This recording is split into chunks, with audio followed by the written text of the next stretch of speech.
जो हमारा क्लास है थर्ड लेक्चर है अप्लाइड रिसर्च मेथड का। और थर्ड लेक्चर में इससे पहला जो सेकंड लेक्चर था, सेकंड लेक्चर में हमने डिटेल से प्रपोजल डिस्कस किया। ठीक है, प्रपोजल स्टार्ट से लेके उसमें जितने भी कंपोनेंट्स हैं, जितने भी हेडिंग्स है, टॉपिक्स है जो प्रपोजल में आपको लिखना पड़ता है, वो सारी चीज़ें हमने वन बाय वन डिटेल के साथ डिस्कस किया। अब जो नेक्स्ट है प्रपोजल में, एक चीज़ जो मैं बहुत ज़्यादा उस पर स्ट्रेस देता हूँ, वो क्या चीज़ है, वो है लिटरेचर रिव्यू। ठीक है, सिर्फ प्रपोजल नहीं, थीसिस के लिए भी, पूरे प्रोजेक्ट के लिए, पूरे रिसर्च के लिए, स्टार्ट से लेके एंड लास्ट डे तक आपको बहुत ज़्यादा लिटरेचर रिव्यू की ज़रूरत होगी। ठीक है, यानी एक वाहिद रास्ता है लिटरेचर रिव्यू जिससे आपके लिए तमाम आपके जितने भी क्वेश्चंस है, चाहे आपसे प्रेजेंटेशन में पूछे जाते हैं, चाहे आपका जो मेथड है आपको पता नहीं है, रिसर्च का प्रोसीजर है या कोई टेस्टिंग प्रोसीजर है, डेटा एनालिसिस आपने किस तरह करना है, कौन कौन से एनालिसिस किसी प्रोजेक्ट में रिक्वायर्ड होंगे, किस किस्म की एनालिसिस आप करेंगे, किस किस्म की डिज़ाइन करेंगे। ठीक है, ये सारी चीज़ें आपको लिटरेचर रिव्यू से क्लियर हो सकती है। तो इसी वजह से एक एडिशनल यानी प्रपोजल के साथ एक एडिशनल लेक्चर ये भी है जिसमें हम लिटरेचर रिव्यू के बारे में थोड़ा बहुत डिस्कस करेंगे। और एट द एंड इस लेक्चर में कुछ ग्रामर के हवाले से भी थोड़ी बहुत कुछ चीज़ें हैं कि लिटरेचर रिव्यू में या थीसिस में या प्रपोजल में आप किस किस्म का लैंग्वेज यूज़ करेंगे, कौन से वर्ड्स यूज़ करते हैं। ज़्यादा डिटेल नहीं है, ज़्यादा डिटेल इंग्लिश लैंग्वेज से रिलेटेड है, लेकिन कुछ चीज़ें जो मैं ज़रूरी समझता हूँ वो मैं डिस्कस करूँगा। ठीक है, तो इसमें मेन चीज़ है लिटरेचर रिव्यू। ये जो लेक्चर है थर्ड लेक्चर, ये लिटरेचर रिव्यू से रिलेटेड है। ये याद रखिए, आपका जो प्रपोजल है, प्रपोजल में लिटरेचर रिव्यू एक हेडिंग है, समझ आ रही है, एक हेडिंग है। प्रपोजल आपका तकरीबन 5 से लेके 10 तक पेजेस है और उसमें एक हेडिंग लिटरेचर रिव्यू का है। ठीक है, तो ये सारे जानते हैं कि इस लेवल पे यानी प्रपोजल स्टेज पे आपके पास बहुत सारा लिटरेचर रिव्यू नहीं है, आपको सारी चीज़ें क्लियर नहीं है, लेकिन जो बेसिक चीज़ें हैं वो आपको क्लियर होनी चाहिए। ठीक है, जो अपने प्रॉब्लम स्टेटमेंट से रिलेटेड है या आपके ऑब्जेक्टिव से रिलेटेड या मेथडोलॉजी से रिलेटेड कुछ चीज़ें हैं वो आपको क्लियर होनी चाहिए और उसका लिटरेचर रिव्यू आपने ज़रूर देना है। तो कहने का मतलब ये है कि प्रपोजल में लिटरेचर रिव्यू बहुत ज़्यादा लेंथी नहीं है, लेकिन अगर आप थीसिस में देखेंगे तो थीसिस में फिर लिटरेचर रिव्यू एक बड़ा चैप्टर है, एक चैप्टर है। और मैंने पहले भी कहा था कि आपके थीसिस में सबसे बड़ा चैप्टर लिटरेचर रिव्यू का होगा। ठीक है, अच्छा, जो लिटरेचर रिव्यू है इसका जनरल अगर हम स्ट्रक्चर देखें तो इसका जनरल स्ट्रक्चर इस तरह होता है। ये जो कोन या जो फनल टाइप आपको नजर आ रहा है, इसका मतलब ये है कि लिटरेचर रिव्यू स्टार्ट होगी मोर जनरल से।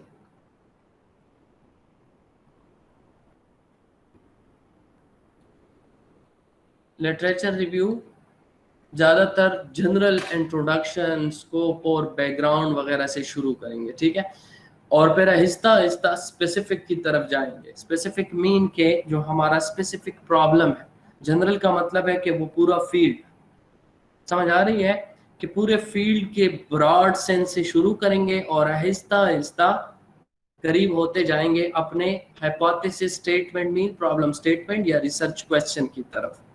ठीक है, तो यानी जो लिटरेचर रिव्यू है ये ब्रॉड या जनरल सेंस से शुरू होगी, फील्ड से आपकी शुरू होगी और आहिस्ता आहिस्ता जाएगी टुवर्ड्स द प्रॉब्लम स्टेटमेंट। और जब लिटरेचर रिव्यू खत्म हो जाए तो इस तरह लगे कि बस ये इससे प्रॉब्लम स्टेटमेंट अभी समझ आ जाएगी, मतलब है इसके बाद प्रॉब्लम स्टेटमेंट सबको क्लियर हो जाएगी। डायग्राम का मतलब ये है। ठीक है, अच्छा, जो इस लेक्चर के जो कंटेंट्स है इसमें हम सबसे पहले व्हाट इज लिटरेचर रिव्यू इसको थोड़ा डिस्कस करते हैं कि लिटरेचर रिव्यू क्या चीज़ है। लिटरेचर रिव्यू सिर्फ ये नहीं है कि आप अपने फील्ड से रिलेटेड बहुत सारे पेपर डाउनलोड करें और वो उनके बारे में लिखें कि ये इस पेपर में ये है और इसमें ये है, इसमें वो है। नहीं, ये एक कंसेप्चुअल डिस्कशन होगी जो बहुत ज़्यादा स्पेसिफिक आपके टॉपिक के साथ हो, ठीक है, फील्ड नहीं। इसमें फिर इसी लेक्चर में कुछ समरी टेबल डिस्कस करेंगे। समरी टेबल का मतलब है कि आपने बहुत सारे पेपर्स डाउनलोड किए तो फिर उसकी मैनेजमेंट किस तरह करेंगे, ठीक है, उसके लिए समरी टेबल बनाते हैं हर रिसर्च के लिए, मास्टर या पीएचडी के लिए। तो उसमें वो सारी चीज़ें आप एक तरतीब के साथ रखते हैं, तो फिर आपको किसी भी टाइम जब आप थीसिस लिखेंगे या कोई रिसर्च पेपर लिखेंगे तो उसके लिए आपको फिर डेटा कलेक्ट करना, डेटा मालूम करना, क्या चीज़ कहाँ से लेना है, ये आसानी के साथ फिर आप कर सकते हैं। और एट द लास्ट, जिस तरह मैंने कहा, कुछ ग्रामेटिकल चीज़ें हैं, वर्ड्स है, टेंसेस है, कुछ राइटिंग स्केल से रिलेटेड कुछ चीज़ें डिस्कस करेंगे। तो इस लेक्चर में मेजर ये 3 टॉपिक्स हैं, ठीक है। So first is what is a literature review.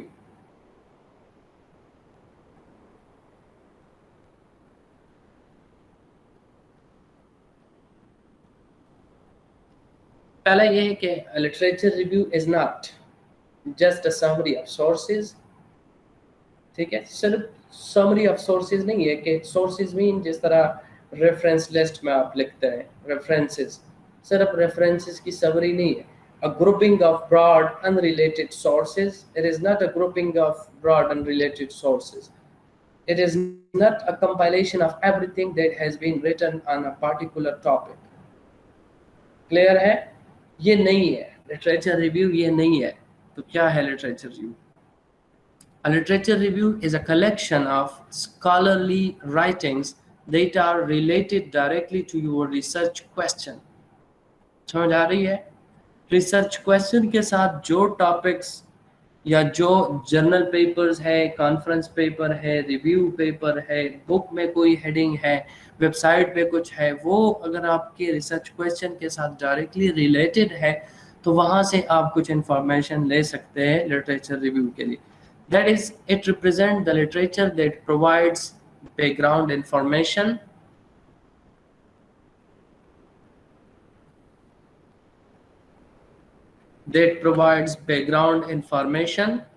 on your topic, and shows a correspondence between those writings and your research question.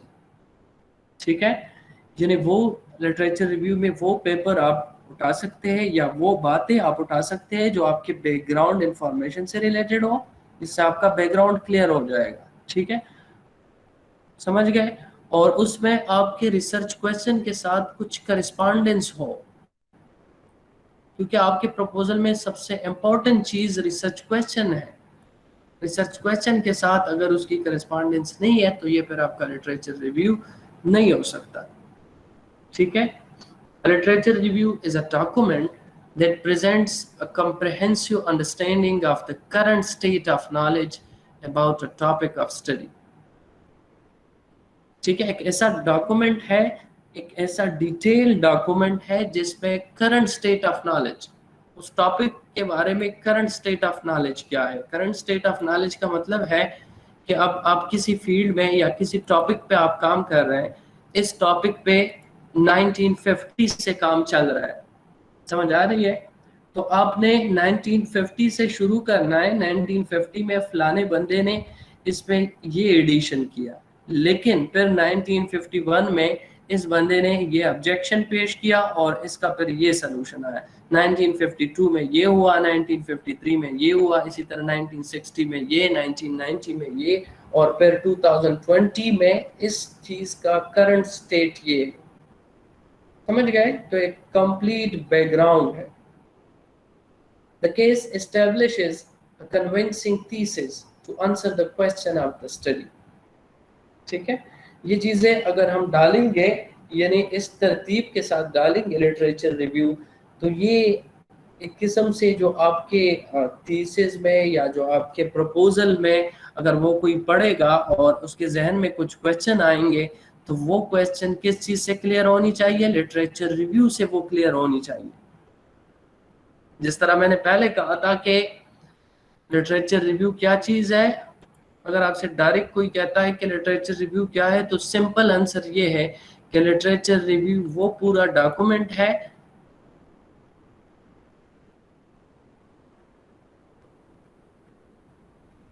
वो कंप्लीट डॉक्यूमेंट है जिसमें अगर इस थीसिस में या इस प्रपोजल में अगर कोई ये पढ़ता है और इसको कुछ चीज़ें, कुछ खास टर्म्स है, कुछ खास मेथड है, कुछ ऐसे इक्वेशंस है जिनका उनको डायरेक्ट समझ नहीं आता, तो इनके समझने के लिए जो डॉक्यूमेंट रिक्वायर्ड है वो पूरा डॉक्यूमेंट क्या होगा, लिटरेचर रिव्यू। ठीक है। अच्छा, एक चैट में किसी ने लिखा है कि क्वेश्चन है कि we have to study consecutive years from like 1930, 31 and so on. ये इस तरह ईयर वाइज नहीं है कि आप 1930 और 1931 और 32, ये हर टॉपिक पे, जो भी आपका फील्ड है, हर टॉपिक पे ज़रूरी नहीं है कि हर साल उसमें चेंजेस आई है। ठीक है, लेकिन वक्त के साथ डेवलपमेंट होती है, वक्त के साथ डेवलपमेंट होती है। लेट सपोज 1800 में किसी लोगों का ख्याल था कि ये कोई फिनोमेना है, ये इस तरह काम करता है, फिर 1800 से 1900 में वो चेंज हो गया, फिर 1950 में वो और चेंज हो गया। तो इसी तरह यानी उसकी जो उस टॉपिक की जो हिस्टोरिकल बैकग्राउंड है वो आपने प्रेजेंट करना है। लेकिन अगेन मैं कह रहा हूँ, ये जो हिस्टोरिकल बैकग्राउंड है, ये कंप्लीट बैकग्राउंड कंप्लीट डिटेल के साथ ये आपके थीसिस में आएगा, प्रपोजल में इतना ज्यादा नहीं होता। जी, अब क्वेश्चन पूछे, क्या क्वेश्चन है? ठीक है, सही है सर। अच्छा, the most important reason for doing research is to produce new knowledge and understanding and to disseminate it to make it available to everyone. अच्छा, अब ये जो हम जितनी भी चीज़ें पढ़ते हैं रिसर्च के हवाले से, प्रपोजल राइटिंग है, रिसर्च पेपर राइटिंग है, कॉन्फ्रेंस पेपर है, या रिव्यू पेपर है, या थीसिस है, ये सारी चीज़ें ये क्या है, ये एक साइंस है। और साइंस हमेशा एक सिस्टमेटिक तरीके से उसमें डेवलपमेंट होती है। उसमें जो भी लोग काम करते हैं एक सिस्टमेटिक तरीके से करते हैं और इसको एक सिस्टमेटिक तरीके से प्रेजेंट करते हैं और सिस्टमेटिक तरीके से फिर लोगों में डिस्ट्रीब्यूट करते हैं, लोगों के साथ शेयर करते हैं। तो ये जो रिसर्च मेथोडोलॉजी का सब्जेक्ट है, इसमें हम असल में यही रिसर्च का वो सिस्टमेटिक तरीका सीखना है। हमारा मतलब सिर्फ यही है कि वो सिस्टमेटिक तरीका सीखे। यानी इस तरह नहीं है कि आप कोई रिसर्च करेंगे, जो भी फील्ड है, आप जिस फील्ड में भी आप रिसर्च करेंगे, आप एक स्टैंडर्ड तरीका फॉलो करेंगे। ठीक है, रिसर्च पेपर आप लिखते हैं, जितने भी रिसर्च पेपर है जिस फील्ड में भी है, तमाम रिसर्च पेपर्स का एक स्टैंडर्ड तरीका है, स्टैंडर्ड तरीके से शुरू होते हैं। थीसिस आप लिखते हैं, थीसिस भी जितने भी थीसिस है, जो भी फील्ड है, तमाम फील्ड्स में तकरीबन सेम फॉर्मेट फॉलो होता है, तकरीबन एक ही पैटर्न है। ठीक है, तो इनका मकसद सिर्फ ये है कि एक सिस्टमेटिक तरीका हो और उस सिस्टमेटिक तरीके से स्टार्ट से लेके एंड तक उस टॉपिक पे जितना भी काम हुआ हो वो एक सिस्टमेटिक ऑर्डर से आ जाए। तो इस सिस्टमेटिक ऑर्डर से वो किस तरह आएगा, वो लिटरेचर रिव्यू के जरिए आएगा। ठीक है, it is essential to know what the current state of knowledge is in your chosen subject. It is obviously a waste of time to spend months producing knowledge that is already freely available. समझ आ रही है? बाज़ लोग कहते हैं कि ये इस टॉपिक पे तो मतलब है, इस टॉपिक पे ऑलरेडी किसी ने रिसर्च किया है, मैं उस पर दोबारा कर सकता हूँ। तो बेशक आप कर सकते हैं, लेकिन उस टॉपिक में नहीं, उस टॉपिक में एक छोटी सी चीज़ आपने नई इंट्रोड्यूस करनी है। समझ आ रही है? एग्जैक्टली टोटल टॉपिक नहीं, उसमें थोड़ा सा इम्प्रूवमेंट आपने करना है। तो अगर आप उसमें इम्प्रूवमेंट करेंगे तो ये याद रखिए, उस इम्प्रूवमेंट की वजह से आपका प्रॉब्लम स्टेटमेंट चेंज हो जाएगा। अगर आपका प्रॉब्लम स्टेटमेंट चेंज होता है, यानी आपका प्रॉब्लम स्टेटमेंट चेंज होने का मतलब ये है कि आपका फोकस चेंज है, आप उस इम्प्रूवमेंट को ज्यादा शो करते हैं। जब आप इम्प्रूवमेंट को ज्यादा शो करेंगे तो जो आपका फोकल पॉइंट है, जो आपका फोकस है, वो हमेशा आप टॉपिक में भी रिप्रेजेंट करते हैं। तो टॉपिक में भी आप उस चीज पे जोर देंगे, आपका प्रॉब्लम स्टेटमेंट चेंज हो गया, आपका टॉपिक भी उससे थोड़ा सा डिफरेंट आएगा। ठीक है, तो यानी कहने का मतलब यह है कि आप कंप्लीट नॉलेज अगर आपको किसी टॉपिक का मौजूद नहीं है पहले से, ठीक है, तो फिर आप किसी टॉपिक पे इतना टाइम खराब करेंगे और फिर वही चीज आपको मिल जाएगा जिस पे ऑलरेडी काम हो चुका है, ऑलरेडी कामयाब है या नाकाम है, जो भी है। ठीक है, So therefore one of the first step in planning a research project is to do a literature review. ये याद रखिए, प्लानिंग स्टेज पे आपने लिटरेचर रिव्यू शुरू करनी है, ठीक है। लेकिन हमारे तो ज़्यादातर स्टूडेंट्स जो है वो तैयार चीज़ की तरफ जाते हैं, तो फिर हम जो हमारी यूनिवर्सिटीज़ है उनमें फिर ज़्यादातर हम क्या करते हैं, स्टूडेंट्स कुछ टॉपिक लाते हैं और फिर टीचर के साथ डिस्कस करते हैं। तो टीचर को चूँकि वो उस फील्ड का एक्सपर्ट होता है तो उसको ज़्यादा पता होता है, तो वो उसमें कुछ करेक्शन और कुछ चेंजेस करके वो चीज़ उसके लिए डेवलप करता है। हालांकि ये इस तरह नहीं है, रिसर्च ये याद रख के इंडिविजुअल चीज़ है मास्टर लेवल पे, और ये फाइनली आपने ही करना है, आपने ही प्रेजेंट करना है, आपने ही परफॉर्म करना है। तो मतलब है आपने टॉपिक भी बनाना है, आपने प्रॉब्लम स्टेटमेंट भी बनाना है, और आपने लिटरेचर रिव्यू भी स्टडी करना है। टीचर आपको सिर्फ गाइड कर सकता है, जो आपका सुपरवाइजर है, ठीक है। तो मैंने आपको फर्स्ट क्लास से ये कह रहा हूँ कि अभी से आप क्या करें, अगर किसी का रिसर्च का ख्याल है, रिसर्च करना चाहता है, तो अभी से अपने फील्ड में अपने टॉपिक से रिलेटेड रेलेवेंट पेपर डाउनलोड करना शुरू करें और लेटेस्ट पेपर डाउनलोड करें, ठीक है। लेटेस्ट मीन 2018, 19 या 2020 के जो पेपर्स है, जर्नल पेपर्स खासकर, वो आप डाउनलोड करें, उसको पढ़ना शुरू करें। पहले आप पहली बार पढ़ेंगे तो आपको समझ नहीं आएगा, 2-3 दफ़ा पढ़ेंगे तो आहिस्ता आहिस्ता आपको समझ में आ जाएगा, ठीक है। इसीलिए मैंने अभी एक असाइनमेंट आपको इंशाल्लाह पोर्टल पे मिल जाएगा इसी वीक में, और उस असाइनमेंट में सिर्फ यही है कि आप अपने फील्ड में 2 पेपर डाउनलोड करेंगे, ठीक है। अपने फील्ड से रिलेटेड जो भी फील्ड है आपका, उस फील्ड में आप 2 पेपर डाउनलोड करें, उसको रीड करके उसकी एक पेज समरी आपने लिखनी है, ठीक है। एक पेज समरी अपने वर्ड्स में आपने लिखना है, ठीक है। और वो आपका असाइनमेंट होगा, फर्स्ट असाइनमेंट। ये याद रखें, इस सब्जेक्ट में बहुत ज़्यादा इम्पोर्टेंट है कि आप प्रपोजल लिखेंगे, ठीक है। प्रपोजल नहीं लिखेंगे तो ये समझे कि ये सब्जेक्ट आपका फेल है, ठीक है। प्रपोजल आप लिखेंगे इस सब्जेक्ट को पास करने के लिए, हो सकता है उसका वेटेज मार्क्स जो है प्रपोजल के मार्क्स ज़्यादा हो इसमें, ठीक है। प्रपोजल का फॉर्मेट मैंने आपको दिया है, उसके मुताबिक आप question, research question, literature review, methodology, objectives, title वगैरह, वो जो फॉर्मेट है उस फॉर्मेट के मुताबिक आप अभी से स्टार्ट करें। तो उसके लिए आपको किस चीज़ की ज़रूरत होगी, लिटरेचर रिव्यू की ज़रूरत होगी, पेपर पढ़ने की ज़रूरत होगी, ठीक है। तो वो पेपर पढ़ना अभी से शुरू करें ताकि आप इस सब्जेक्ट में मिड से पहले अपना प्रपोजल तैयार कर सकें, ठीक है। वो प्रपोजल अगर कोई फ़र्ज़ करे प्लान बी पे जाना चाहता है तो वो इस सब्जेक्ट के लिए लाजमी है, इस सब्जेक्ट के लिए ज़रूर देगा, वो तब ये सब्जेक्ट पास कर सकेगा, ठीक है। और अगर प्लेन ए पे जाना चाहता है तो प्लेन ए वालों के लिए एक प्लस पॉइंट ये है कि वो इस सब्जेक्ट की रिक्वायरमेंट भी कंप्लीट हो जाएगी और वो वही टॉपिक आगे प्रेजेंट भी कर सकता है अपने रिसर्च के लिए, ठीक है। Literature review is to trawl through all the available information sources in order to track down the latest knowledge and to access it for relevance, quality, controversy and gaps, ठीक है। ये चीज़ें बहुत ज़्यादा इम्पोर्टेंट है किसी भी रिसर्च के लिए, रेलेवेंस, क्वालिटी, कंट्रोवर्सी और गेप्स, ये पढ़ना इम्पोर्टेंट है, ठीक है। यानी आपका जो रिसर्च क्वेश्चन है उससे रेलेवेंट पेपर इम्पोर्टेंट होने चाहिए, यानी उससे रेलेवेंट ना हो, ज़रूरी नहीं है कि आपके फील्ड में बहुत सारे पेपर्स होंगे, ठीक है। फील्ड में नहीं, स्पेसिफिक आपके रिसर्च क्वेश्चन से रिलेटेड, ठीक है। क्वालिटी, पेपर की क्वालिटी इंपॉर्टेंट है कि जो पेपर आप पढ़ रहे हैं वो हमारे लोगों जैसे पेपर नहीं है, समझ आ रही है। हमारे लोगों का मतलब ये है कि हम सही काम नहीं करते, पाकिस्तानी लोग सही काम नहीं करते, सही पेपर्स हमारे पाकिस्तान में इंजीनियरिंग का अभी तक कोई इम्पैक्ट फैक्टर जर्नल नहीं है, ठीक है।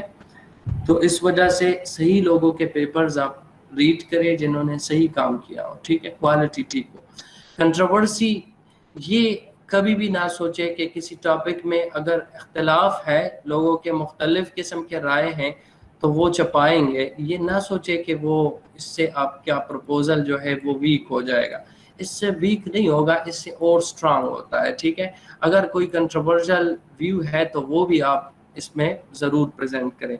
गेप्स है कहीं पे, तो गेप्स तो मेजर चीज़ है जिससे आपको प्रॉब्लम स्टेटमेंट का आइडिया होता है। ठीक है, तो वो गेप्स भी आप इसको फोकस करें, इसको शो करें। ठीक है, the last two will indicate where additional research is required. ये दो चीज़ें हैं जहाँ से एडिशनल रिसर्च की ज़रूरत का आपको अंदाज़ा होता है। ये यहाँ से प्रॉब्लम स्टेटमेंट इमर्ज होता है। ठीक है, to try to resolve a controversy और टू फिल अ गेप।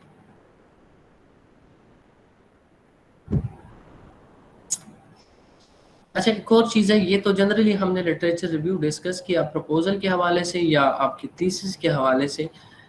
एक और चीज़ है जिसको रिव्यू आर्टिकल या रिव्यू पेपर कहते हैं। रिव्यू पेपर क्या चीज़ है?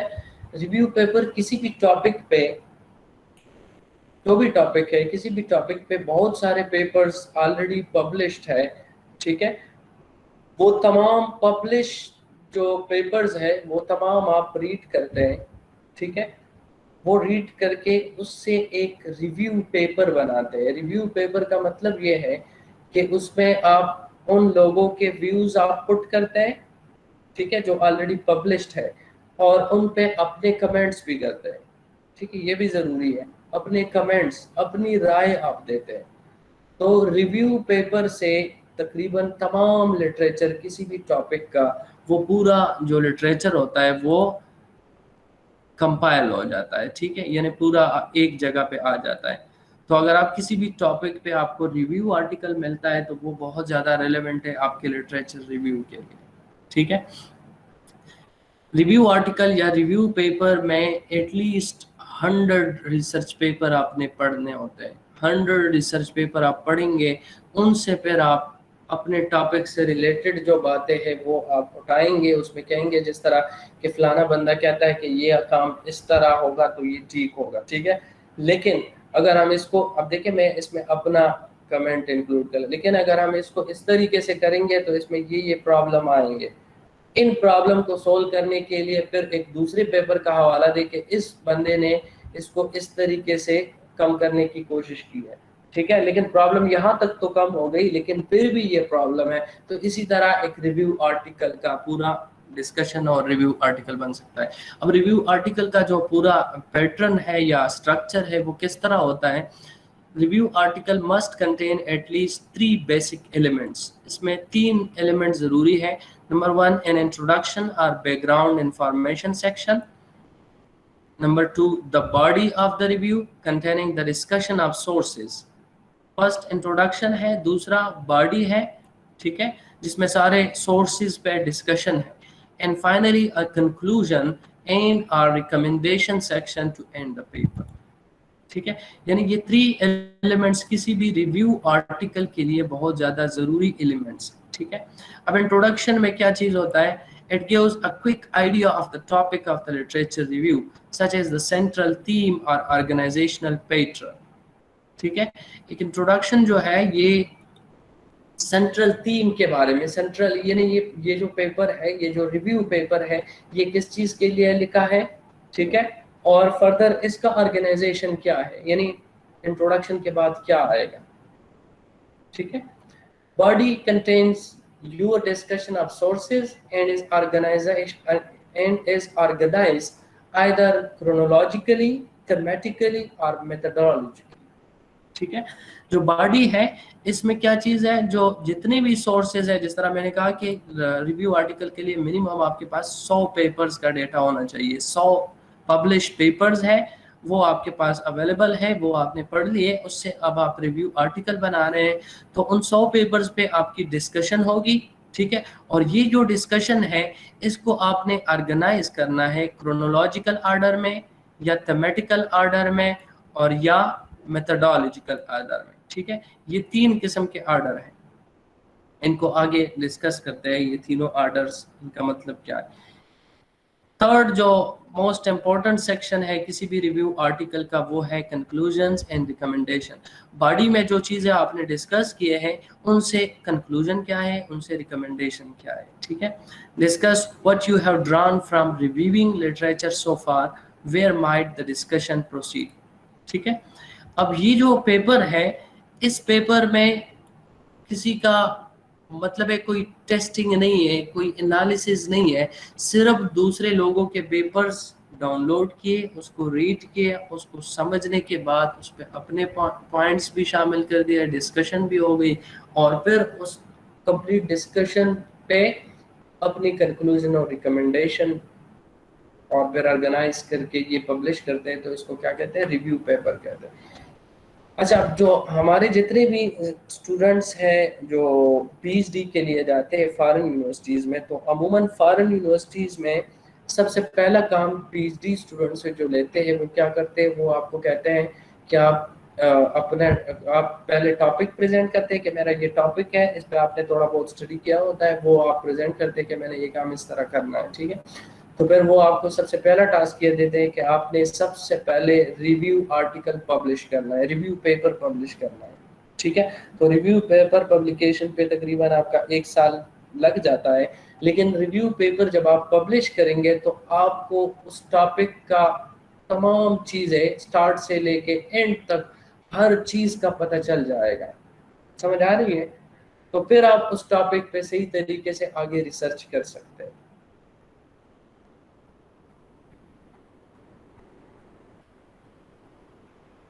ये वही चीज़ है जो स्टार्ट पे हमने डिस्कस किया, यानी सबसे पहले ब्रॉडर टॉपिक्स, ब्रॉडर कंसेप्ट पे, फिर सब टॉपिक्स नैरो करते हैं आहिस्ता आहिस्ता, और फिर स्टडीज़ लाइक यूअर्स, फिर जो मोस्ट रेलेवेंट स्टडीज़ है आपके टॉपिक के साथ फिर वो आएंगे। पहला ब्रॉडर मीन के पहला फील्ड से रिलेटेड चीज़ें होंगी, जिस तरह ट्रांसपोर्टेशन के हवाले से कुछ बातें होगी, फिर सब टॉपिक्स, फिर ट्रांसपोर्टेशन में लेट सपोज हम पेमेंट स्ट्रक्चर पे आ रहे हैं तो पेमेंट स्ट्रक्चर से रिलेटेड कुछ बातें होगी, फिर स्टडीज लाइक यूअर्स, फिर पेमेंट स्ट्रक्चर में आपने जो स्पेशली किसी खास एक चीज़ पे काम किया है उस एक चीज़ से रिलेटेड जो स्टडीज होंगी उनके बारे में। तो ब्रॉड से लेके स्पेसिफिक की तरफ आएंगे, ठीक है, जनरल से स्पेसिफिक की तरफ। ये लिटरेचर रिव्यू का भी बॉडी का जो पैटर्न है वो अमूमन इसी तरह होता है, ठीक है। अच्छा, हाउ टू ऑर्गेनाइज स्टडीज, ये जो है लिटरेचर रिव्यू आर्टिकल के लिए भी ये इसी तरीके से आप कर सकते हैं, और प्लस आपके जो लिटरेचर रिव्यू है, आपके जो प्रपोजल में लिटरेचर रिव्यू का हेडिंग है उसमें भी आप इसी तरीके से कर सकते हैं, ठीक है। सबसे पहले 3 किस्म के ऑर्डर है, एक को कहते हैं क्रोनोलॉजिकल ऑर्डर, दूसरा है थीमेटिक ऑर्डर, तीसरा है मेथोडोलॉजिकल ऑर्डर, ठीक है। यानी आपके पास लिटरेचर रिव्यू का मतलब है कि आपने अपने फील्ड, अपने टॉपिक से रिलेटेड बहुत सारे पेपर्स डाउनलोड किए, पढ़ना भी शुरू किया, समझ गए, तो फिर अपने लिटरेचर रिव्यू में अब इनको इंक्लूड करना है, ठीक है। तो किस तरीके से इनको अरेंज करेंगे या ऑर्गेनाइज करेंगे अपने लिटरेचर रिव्यू में, तो इसके लिए 3 मेथड्स है, 3 तरीक़ेकार है, ठीक है। नंबर 1 क्रोनोलॉजिकल ऑर्डर है। क्रोनोलॉजिकल ऑर्डर मीन के पब्लिकेशन डेट के हवाले से, ठीक है। पब्लिकेशन डेट का मतलब जिस तरह मैंने स्टार्ट में कहा कि 1950 में आपके पास पेपर है, बहुत सारे पेपर्स आपके पास आ गए, अब ये पेपर, इनका डेटा, इन पे डिस्कशन, ये आप अब लिटरेचर रिव्यू में लिख रहे हैं। तो एक तरीका ये है कि आप शुरू करें 1950 से और आहिस्ता आहिस्ता आगे जाएं 1960, 1970, 1980, 2000, 2020 तक आ जाए। एक ये तरीका है, इसको कहते हैं बाय पब्लिकेशन डेट। 1950 में पब्लिश हुआ है तो उसकी बात पहले, फिर 1960 में पब्लिश हुआ है फिर उसकी बात, फिर 1970 वाली, ठीक है। तो ये एक हिस्टोरिकल जो इसमें इम्प्रूवमेंट हुई है उस फील्ड में वो इससे आ जाएगी इस लिटरेचर रिव्यू से, ठीक है। ये इस तरीके से भी कर सकते हैं कि पुराने वाला पहला और फिर उसके बाद, इसका अपोजिट भी हो सकता है कि लेटेस्ट पहले हो और फिर आहिस्ता आहिस्ता पीछे जाएं, ठीक है, 1950 तक, 1920 से 1950 तक, ये भी हो सकता है। दूसरा क्रोनोलॉजिकल ऑर्डर में दूसरा है बाय ट्रेंड। ट्रेंड का मतलब है कि यानी उस जो पेपर्स हैं उनमें ट्रेंड क्या है, कौन से पेपर ज्यादातर लोग पसंद करते हैं, ठीक है, कौन सी पेपर की वैल्यू ज्यादा है, कौन सी बात की वैल्यू ज्यादा है, उनके हवाले से जिनकी ज्यादा है वो पहले आप बयान करते हैं, फिर जिनकी वैल्यू कम है आहिस्ता आहिस्ता कम वैल्यू की तरफ जाते हैं। जो ज्यादा इंपॉर्टेंट है उस फील्ड में वो पहले बयान करते हैं, फिर जो कम इंपॉर्टेंट है वो एंड में बयान करते हैं। तो ये भी क्रोनोलॉजिकल ऑर्डर है, लेकिन ये बाय ट्रेंड है, ठीक है। बाज लोग इसको डिकेड्स में डिवाइड करते हैं, डिकेड्स यानी 1950 टू 1960 इस फील्ड में ये काम हुआ है, फिर 1960 टू 1970 ये काम हुआ है, ठीक है। तो ये भी क्रोनोलॉजिकल ऑर्डर है। दूसरा है थीमेटिक ऑर्डर। थीमेटिक ऑर्गेनाइजेशन किस तरह होगा? A structure which consider different themes मुख्तलिफ जो फोकल पॉइंट है या जो थीम है या जो सेंट्रल आइडिया है रिसर्च पेपर्स का, ठीक है, उनके हवाले से आपने 50 रिसर्च पेपर्स डाउनलोड किए, उसमें आपको देखेंगे तो 5 पेपरों का जो सेंट्रल आइडिया है, जो मेन कंसेप्ट है, वो एक किस्म का है, तो वो एक थीम वाले पेपर हो गए। बाकी 10 पेपरों का दूसरे किस्म का आइडिया है, मेन कंसेप्ट 10 पेपरों का, 10 लोगों ने मुख्तलिफ जगहों में रिसर्च किया है लेकिन उनका कंसेप्ट एक किस्म का है, तो वो दूसरे थीम वाले हो गए, ठीक है। तो इसी तरीके से फिर थीमेटिक ऑर्डर में भी आप अपने लिटरेचर रिव्यू में ये डाल सकते हैं। फर्स्ट थीम वाले पहले 5 पेपर डिस्कस करें, फिर सेकंड थीम वाले 10 पेपर है, फिर थर्ड थीम वाले 15 पेपर है, एंड सो ऑन, इस तरीके से, ठीक है। लास्ट ऑर्गेनाइजेशन मेथड है मेथोडोलॉजिकल ऑर्डर। मेथोडोलॉजिकल ऑर्डर का मतलब है focuses on the method of the researcher, for example qualitative versus quantitative approaches। ये तो एक एग्जांपल दिया है कि क्वालिटेटिव क्वांटिटेटिव यानी मेथड पे आप फोकस करते हैं, ना तो आप ईयर देखते हैं ना उनका मेन कंसेप्ट यानी थीम देखते हैं, बल्कि आप मेथड देखते हैं। आपके पास 50 पेपर आ गए, किसी भी टॉपिक पे लिटरेचर से रिलेटेड 50 पेपर है, और इन 50 पेपर में उसी टॉपिक के सलूशन के लिए 5 लोगों ने एक मेथड यूज किया है, 5 लोगों ने दूसरा मेथड यूज किया है, बाकी जो 30 रिसर्चर है या 30 पेपर्स है उनमें एक और मेथड है, लास्ट 10 पेपर्स में एक और मेथड है। तो मेथोडोलॉजिकल ऑर्डर में आप इसको अरेंज कर सकते हैं, ठीक है, समझ गए ये?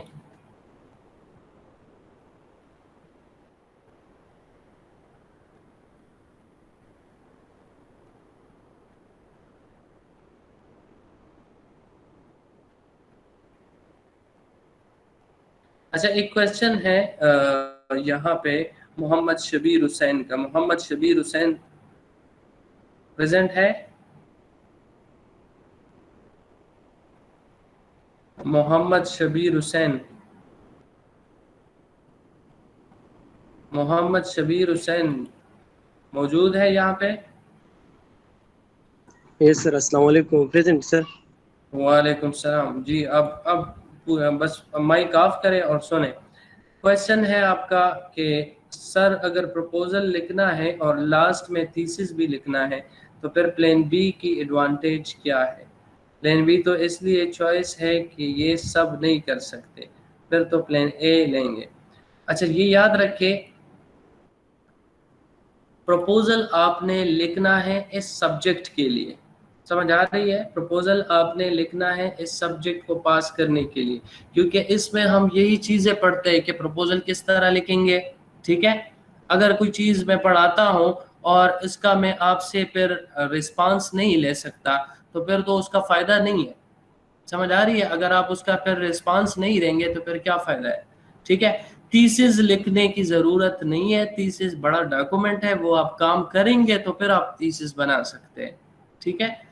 थीसिस की जरूरत नहीं है। प्रपोजल तो मैंने जिस तरह कहा 5 से लेके 10 पेजेस तक का प्रपोजल है, ठीक है, तो वो आप एज एन असाइनमेंट सबमिट करेंगे। इस सब्जेक्ट में, हर सब्जेक्ट में सेशनल मार्क्स होते हैं ना, इसी तरह इसमें सेशनल मार्क्स हैं और उन सेशनल मार्क्स में एक असाइनमेंट के तौर पे आपने प्रपोजल भी सबमिट करना है, ठीक है। और जब आप सही रिसर्च करेंगे, प्लान ए पे जाएंगे, तो उसमें सिर्फ प्रपोजल नहीं है कि सिर्फ आप प्रपोजल लिखे और फिर थीसिस लिखे तो आपका रिसर्च हो जाएगा। समझ आ रही है? उसमें आपने एक्चुअली रिसर्च परफॉर्म करना है, प्रपोजल लिखना है, फिर उसको प्रेजेंट करना है। हो सकता है उसमें चेंजेस हो, फिर उस चेंजेस के बाद दोबारा आएंगे, फिर प्रेजेंट करना है।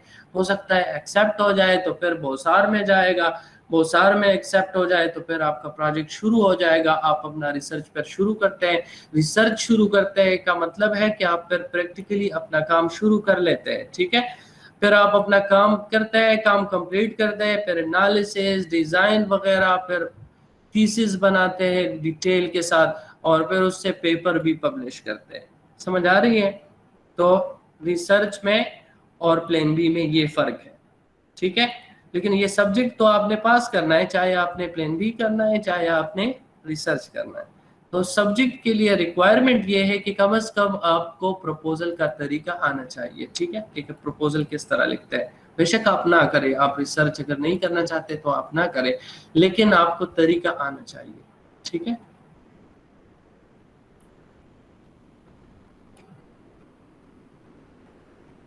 अच्छा, समरी टेबल क्या है? जिस तरह मैंने पहले कहा, समरी टेबल आपने जिस तरह अभी 50 पेपर किसी भी टॉपिक पे आपने डाउनलोड कर दिया, ठीक है। अब 50 पेपर है, उनसे आपने किसी पेपर से एक सेंटेंस सीखा है अपने वर्ड्स में, अपने थीसिस या अपने प्रपोजल में लिखा है, किसी से एक पैराग्राफ, ठीक है, किसी से एक इक्वेशन, किसी से एक टेबल, किसी से एक ग्राफ, ठीक है। तो अब ये सारे पेपर आपके पास कंप्यूटर में पड़े हैं, लेकिन इनका अगर आप इनको एक खास तरतीब के साथ नहीं रखेंगे तो इसी रिसर्च में बाद में आपको और भी टाइम आएंगे जिसमें आपको ज़रूरत होगी। जिस तरह आप पेपर पब्लिश करेंगे, ठीक है, आप थीसिस लिखेंगे तो उनके लिए अगेन इन चीज़ों की ज़रूरत पड़ेगी, ठीक है। तो फिर आपको ढूंढना बहुत मुश्किल होगा। तो इसीलिए एक्सेल में एक टेबल बनाएं और उस टेबल में कुछ इंफॉर्मेशन में अभी आपके साथ शेयर करता हूँ, वो आप उसमें मेंशन करें और वो रिलेटेड बातें उसमें लिखें। तो जब भी आपको जो भी बात रिक्वायर्ड होगी वो आप टेबल में आएंगे तो टेबल में आपको आसानी से पता चल जाएगा कि ये फलाने पेपर में मौजूद है, ठीक है। So it is useful to prepare. Such a table provides a quick overview that allows the reviewer to make sense of a large mass of information. ठीक है, ये खास तौर पे जिस तरह रिव्यू आर्टिकल के लिए मैंने कहा कि 100 मिनिमम 200-300 पेपर्स होंगे आपके पास, ठीक है। तो 200-300 पेपर में फिर ये ढूंढना कि ये बात किस पेपर में है और किन आथर्स का है, ये बहुत ज़्यादा मुश्किल हो जाएगा। तो इस वजह से ये समरी टेबल बनाना बहुत ज़्यादा हेल्पफुल होंगे, ठीक है।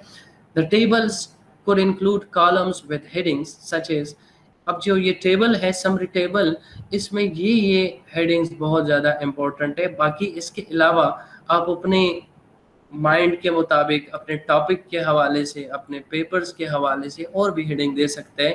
लेकिन यहाँ पे एक सैम्पल है कि इसमें आपके आतर कॉलम्स में, टेबल के कॉलम में ये होना चाहिए आतर कि ये फलाना पेपर किस आतर का है या किन आतर का है, उन आतर के नाम, टाइप ऑफ स्टडी, किस किस्म की स्टडी है, सैंपल इन्होंने किस किस्म के लिए है, कितने लिए है, डिज़ाइन यानी डिज़ाइन मीन मेथडोलॉजी, मेथडोलॉजी कौन सा यूज़ किया है, डेटा कलेक्शन अप्रोच कौन सा है, और की फाइंडिंग्स इस पेपर में क्या है, ठीक है। ये सारी चीज़ें आप इस किस्म के एक टेबल में लिख के अपने पास रखें तो ये आपके पूरे रिसर्च ड्यूरेशन में बहुत ज़्यादा काम आएंगे, ठीक है। सबसे पहले citation mean name of the author, ठीक है, कि ये किसके हैं और इसके साथ ईयर भी लिखा है, ये ऑथर्स के नाम है और 1983 में ये पेपर पब्लिश हुआ है और इन्होंने सैंपल कितने लिए था। यह कोई दूसरा फील्ड है, इंजीनियरिंग फील्ड नहीं है, लेकिन फिर भी ये देखें इसमें सैंपल 125 एडल्ट्स है। एनवायरनमेंट किस किस्म का एनवायरनमेंट है जहाँ पे ये स्टडी हो रही है, फर्नीचर स्टोर है, ठीक है। मेथड कौन सा यूज किया है, लेबोरेटरी एक्सपेरिमेंट, फोटोग्राफिक सिमुलेशंस, ठीक है। और कंक्लूजन इस पेपर के कंक्लूजन क्या है? Warm and cool colours created different emotional responses.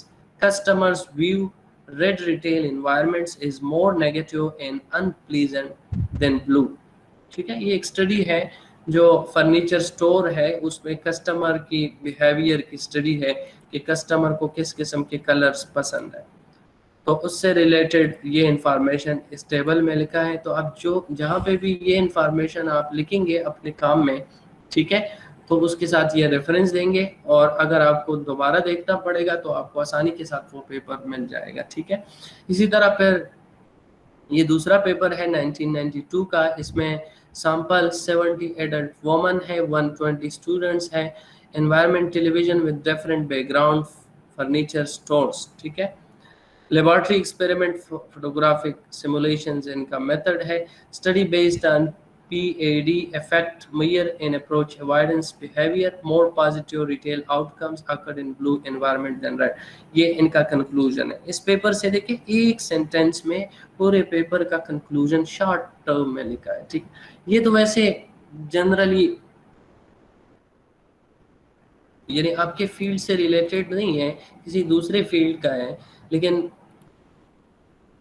सिर्फ आपको आइडिया देने के लिए, आपका जो भी फील्ड होगा उस फील्ड में भी या उस टॉपिक में भी, आपकी रिसर्च में भी फिर हो सकता है कुछ एरियाज मीन कि आपका एक्सपेरिमेंटल काम हो, आपका कुछ फिजिकल काम है, एक्सपेरिमेंटल नहीं है, कुछ न्यूमेरिकल मॉडलिंग है। ठीक है, तो इनके लिए आप फिर अपने रिसर्च में, अपने समरी टेबल में, जिस तरह इस बंदे ने अपने समरी टेबल में कलर एक हेडिंग दिया है, कलर से रिलेटेड ये 2 पेपर्स हैं और इनके ये डिटेल है। फिर म्यूजिक से रिलेटेड ये 3 पेपर्स है और इनके ये डिटेल है। फिर लाइटिंग से रिलेटेड ये 2 पेपर है और इनके ये डिटेल्स है। तो आप अपने रिसर्च में फिर सब हेडिंग बना सकते हैं, जिस तरह के न्यूमेरिकल सिमुलेशन एक हेडिंग होगा, एक्सपेरिमेंटल सेटिंग या एक्सपेरिमेंटल प्रोग्राम उसका दूसरा होगा, कि जो एक्सपेरिमेंटल स्टडी है वो एक हेड के नीचे डाले, जो न्यूमेरिकल मेथड्स यूज किए, सॉफ्टवेयर वगैरह यूज किए हैं वो दूसरे में डाले। ठीक है, और इसी तरीके से मैनेज करें। तो ये समरी टेबल आप समझ गए।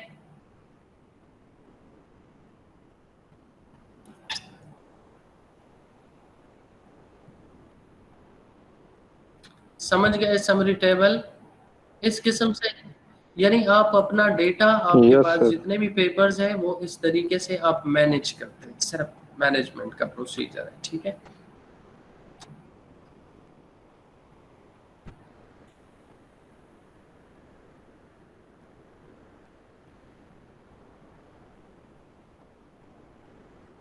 नेक्स्ट इस लेक्चर में हमारा जो थर्ड टॉपिक है वो रिसर्च राइटिंग स्किल्स टेक्निक्स के बारे में है। ठीक है, तो इसमें कुछ ज़्यादा तो मुझे भी पता नहीं है, इंग्लिश लैंग्वेज से रिलेटेड चीज़ें हैं, लेकिन स्पेसिफिकली जो लिटरेचर से रिलेटेड है या जो टेक्निकल राइटिंग जिसको कहते हैं, उसमें स्पेसिफिकली कुछ ख़ास रूल रेगुलेशंस हैं, उनके बारे में थोड़ा बहुत डिस्कस करते हैं। ठीक है, तो इसमें ये जो चीज़ें हैं, ये ज़्यादातर चीज़ें, ये जो फर्स्ट स्लाइड पे आपको नज़र आ रही है, मेकिंग लिंक्स बिटवीन स्टडीज़, ये खास तौर पे आपको लिटरेचर रिव्यू में बहुत ज़्यादा काम आएगी। ठीक है, कुछ पेपर्स ऐसे होंगे जिसमें एग्रीमेंट्स होंगी, यानी सिमिलरिटी होंगी। 3 पेपर्स है, 2 पेपर्स है, ठीक है, तो वो सिमिलरिटी के लिए किस किस्म के वर्ड्स यूज कर सकते हैं, यानी फर्ज करें एक आतर है कि फलाने ने इस चीज़ पे काम किया है, इस प्रॉब्लम पे काम किया है और इसका ये सलूशन है, और इसी तरह का और लोगों ने भी काम किया है बिल्कुल इनकी तरह, और उनका भी सलूशन इनकी तरह आया है। ठीक है, तो एग्रीमेंट के लिए आप ये जो वर्ड्स है, ये वाले वर्ड्स आप यूज कर सकते हैं। सिमिलरली का वर्ड यूज कर सकते हैं, यानी similarly author B points to this issue या टू दिस प्रॉब्लम। ठीक है, लाइकवाइज का कीवर्ड है, ये आप यूज कर सकते हैं एग्रीमेंट के लिए। Author C makes the case that this. ठीक है, author D also makes this point, यहाँ पे कीवर्ड आल्सो है। ठीक है, also है likewise similarly. Again it is possible to see how author E agrees with author D. यहाँ पे agree का कीवर्ड यूज किया गया है, ठीक है। तो ये एग्रीमेंट के लिए कुछ वर्ड्स है जो सिमिलरिटी शो करती है, ठीक है। इसी तरह डिसएग्रीमेंट्स के लिए जो अपोजिशन में हो, ठीक है। एक बंदा कहता है कि ये काम इस तरह करेंगे तो ठीक है, दूसरा कहता है नहीं इस तरह ठीक नहीं है, ये बल्कि ये दूसरा तरीका ठीक है, ठीक है। तो ये बातें आपने अपनी लिटरेचर रिव्यू में डालनी है। दोनों लोगों के व्यूज डिफरेंट है, दोनों आपने डालने हैं, ठीक है। तो अब दोनों के दरमियान में जो लिंकेज है, लिंकिंग वर्ड्स है, वो अगर डिसएग्रीमेंट के है तो वो ये होंगे। However author B points to this, यानी इससे पहले आपने अतर ए की बात की है लेकिन अतर बी की बात मुख्तलिफ है, तो फिर आप इस किस्म का सेंटेंस यूज कर सकते हैं, ठीक है। इसी तरह ऑन द अदर हैंड का कीवर्ड यूज कर सकते हैं, author C makes the case that this, ठीक है। इसी तरह कन्वर्सली का वर्ड यूज कर सकते हैं, conversely author D argues that this issue can be solved by this method. nevertheless का वर्ड यूज कर सकते हैं, what author E suggest, ठीक है। समझ आ रही है? ये दो किस्म के कीवर्ड्स हैं, एग्रीमेंट्स के लिए और डिसएग्रीमेंट्स के लिए। अब ज़्यादातर स्टूडेंट पूछते हैं कि एक्टिव वॉइस यूज़ करें या पैसिव वॉइस यूज़ करें। So you should use where appropriate both active and passive voice, ठीक है। As a general rule use active voice unless there is a good reason not to use active voice, ठीक है। Generally active voice बहुत ज़्यादा use होता है, ठीक है, लेकिन बाज़ औक़ात बाज़ सिचुएशन में पैसिव वॉइस से सेंटेंस ज़्यादा खूबसूरत बन जाता है, ठीक है। तो फिर उन सिचुएशन में पैसिव वॉइस भी यूज़ कर सकते हैं। कहने का मतलब यह है कि एक्टिव वॉइस भी यूज़ होती है रिसर्च में और पैसिव वॉइस भी यूज़ होती है, ठीक है। दोनों यूज़ कर सकते हैं, कोई इशू नहीं है।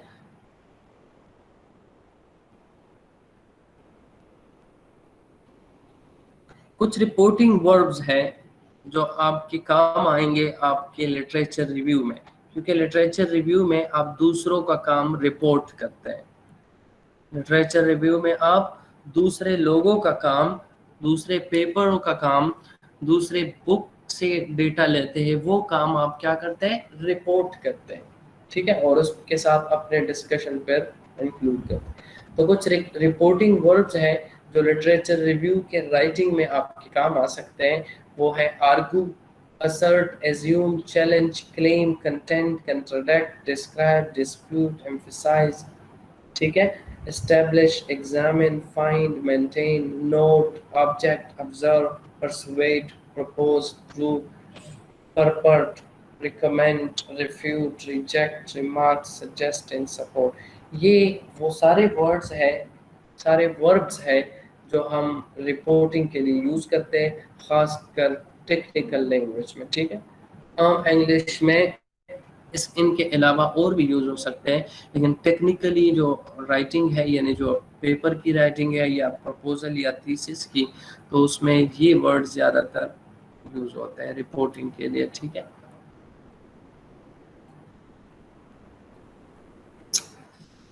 वर्ब्स कौन से यूज़ करेंगे, टेंस कौन सा यूज़ करेंगे, प्रेजेंट टेंस कहाँ पे यूज़ होगा, पास्ट टेंस कहाँ पे यूज़ होगा, फ्यूचर टेंस कहाँ पे यूज़ होगा, प्रपोजल में, थीसिस में, हर जगह पे, हर एक के डिफरेंट डिफरेंट जगहों पे यूजेस है, ठीक है।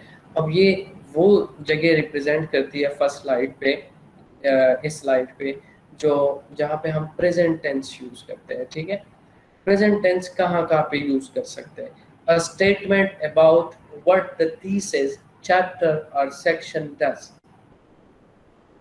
देखिए हमेशा मैं स्टूडेंट्स को यही कहता हूँ, आपके जितने भी आपके चैप्टर्स हैं आपके थीसिस में, वो तमाम के तमाम चैप्टर्स हमेशा पहले चैप्टर का नाम होगा, फिर फर्स्ट हेडिंग तमाम चैप्टर का क्या होगा, इंट्रोडक्शन होगा। समझ आ रही है? तमाम चैप्टर का फर्स्ट हेडिंग इंट्रोडक्शन होगा, ठीक है। और वो इस इंट्रोडक्शन में असल में उस चैप्टर की इंट्रोडक्शन होगी कि इस चैप्टर में मैंने ये प्रेजेंट किया है या ये शो किया है, ये चीज़ें हैं इस चैप्टर में, ठीक। अब ये जो स्टार्टिंग पॉइंट है किसी भी चैप्टर का या किसी भी टॉपिक का, ये आप प्रेजेंट टेंस में कर सकते हैं। ये बात आप प्रेजेंट टेंस में बता सकते हैं कि इस चैप्टर में ये चीज़ है, इस हेडिंग में ये चीज़ है, ठीक है। For example, this thesis presents a report of an investigation into this, ठीक है। This chapter thus provides a basis for the next chapter and so on. In this section, the results from the first set of experiments are reported. अब ये सारे sentences first present tense में, ठीक है। कौन से टेंस में? Present tense में। तो किसी भी चैप्टर का जो स्टार्टिंग है वो हमेशा हम प्रेजेंट टेंस में, या किसी भी टॉपिक का जो स्टार्टिंग है जिसमें हम उस टॉपिक के बारे में रिपोर्ट करते हैं कि इस टॉपिक में या इस हेडिंग में क्या चीज़ है, ठीक है, तो वो प्रेजेंट टेंस में कर सकते हैं, ठीक है। A statement of generally accepted scientific fact, एक ऐसा फैक्ट जो जनरली एक्सेप्टेड हो, जिसको यूनिवर्सल फैक्ट भी कहते हैं। वो यूनिवर्सल फैक्ट हमेशा अगर आप थीसिस में लिखेंगे या प्रपोजल में लिखेंगे तो वो हमेशा आप प्रेजेंट टेंस में लिखें, ठीक है।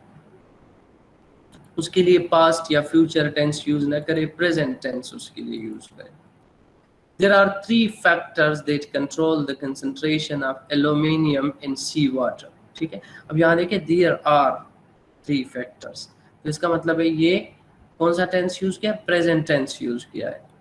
क्यों यूज किया है? क्योंकि ये एक जनरली एक्सेप्टेड बात है, हर कोई जानता है कि concentration of aluminium in sea water में कितने फैक्टर्स हैं, ठीक है, 3 फैक्टर्स।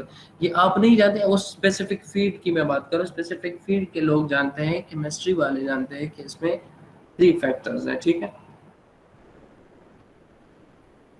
इसी तरह the finite rate coefficient have an effect on heat transfer through a horizontal porous layer, ठीक है।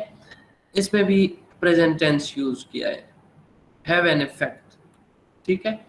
तो ये प्रेजेंट टेंस हम वो जिसको क्या कहते हैं, जिसको यूनिवर्सल ट्रुथ कहते हैं, वो यूनिवर्सल ट्रुथ के लिए यानी हर किसी को पता है, इस किस्म की बात जब आप प्रेजेंट करते हैं थीसिस में या प्रपोजल में या रिसर्च पेपर में, तो उसको भी आप किस चीज़ से लिखे? प्रेजेंट टेंस में लिखे, ठीक।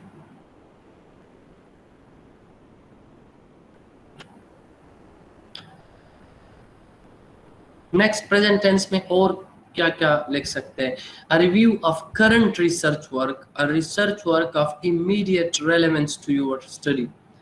जब भी आप किसी चीज पे बहुत ज्यादा स्ट्रेस देते हैं, एक ही टॉपिक के अंदर कोई एक सेंटेंस है उस पर ज्यादा फोकस करना चाहते हैं, तो उस फोकस करने के लिए आप प्रेजेंट टेंस यूज कर सकते हैं, ठीक है। स्पेसिफिकली प्रेजेंट टेंस में वो प्रेजेंट परफेक्ट जिसको कहते हैं हैज और हैव वाला टेंस यूज करेंगे, ठीक है, जब किसी चीज पे ज्यादा फोकस देने की जरूरत हो, ठीक है। तो अब फोकस किस चीज पे देते हैं? फोकस हम अपने रिसर्च में हमेशा लेटेस्ट रिसर्च पे ज्यादा फोकस होता है, ठीक है। जो करंट रिसर्च है, लेटेस्ट है, 2020 का या 2019 की बात है, तो वो ज्यादा रेलेवेंट है, ज्यादा इम्पोर्टेंट है, तो इसको आप प्रेजेंट टेंस में प्रेजेंट कर सकते हैं, लिख सकते हैं, ठीक है। या अगर कोई ऐसी बात है जो बहुत ज्यादा मेरे काम के साथ रेलेवेंट है, बहुत ज्यादा टाइम बेशक वो पुराना है लेकिन वो रेलेवेंसी बहुत ज्यादा है, तो उसको भी हम प्रेजेंट टेंस में लिख सकते हैं। जिस तरह यहाँ पे कहता है ये क्या, Sholes 2019 concludes that hydraulic treat has a significant effect on future performance. has a significant effect यानी प्रेजेंट परफेक्ट का जो हैज है वो यूज किया है, ठीक है। तो यहाँ पे हैज प्रेजेंट टेंस यूज किया है किस पर्पस के लिए? स्ट्रेस देने के लिए। स्ट्रेस क्यों देते हैं? क्योंकि ये लेटेस्ट बात है, ठीक है। Comments, explanation and evaluative statements made by you when you are reviewing previous studies. जब आप और लोगों की स्टडीज रिव्यू करते हैं, जो लिटरेचर रिव्यू में स्पेशली आप करते हैं, तो उसमें आप जो अपने कमेंट्स देते हैं, अपने पॉइंट्स आप प्रेजेंट करते हैं, तो उन अपने एक्सप्लेनेशन, अपने कमेंट्स के लिए आपने प्रेजेंट टेंस यूज करना है। बात पुरानी होगी, पुराने लोगों ने ये इस साल में ये किया है, ये किया है, ये किया है, ठीक है, ये पुरानी बात है, यानी ये पास्ट टेंस में हम कहेंगे। लेकिन जब मैं अपने कमेंट्स उन तमाम स्टडीज पे अपने कमेंट्स ऐड करता हूँ तो फिर वो प्रेजेंट टेंस में, ठीक है। Therefore, this sequential approach is impractical in the real world, where projects are typically large and the activities from one stage may be carried out in parallel with the activities of another stage. ये अब अपने comments है, अतर के अपने comments है, तो अपने comments इसने किस सेंटेंस किस टेंस में दिए हैं? प्रेजेंट टेंस में।